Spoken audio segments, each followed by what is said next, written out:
Welcome to the Slop Farm. Enjoy the video. You start by getting hardware and accounts ready. Plug in both controllers and sign, each into a separate local profile.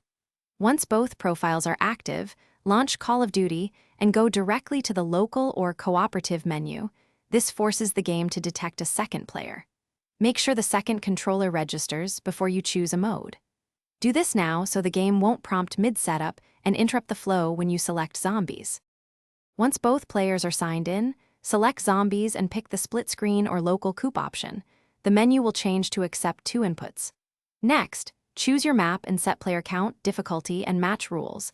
This affects pacing and enemy strength, so choose intentionally. Then assign loadouts, perks, and starting weapons for each player. Make sure each controller is highlighted when configuring its settings. These middle steps control balance and performance, so double-check choices before starting.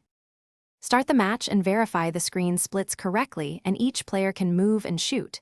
If one player's HUD or sensitivity feels off, pause and adjust controls per profile. Small tweaks can prevent frustration.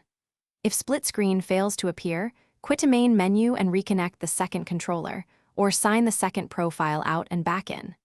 If that still fails, reboot the console and update the game. These fixes resolve most.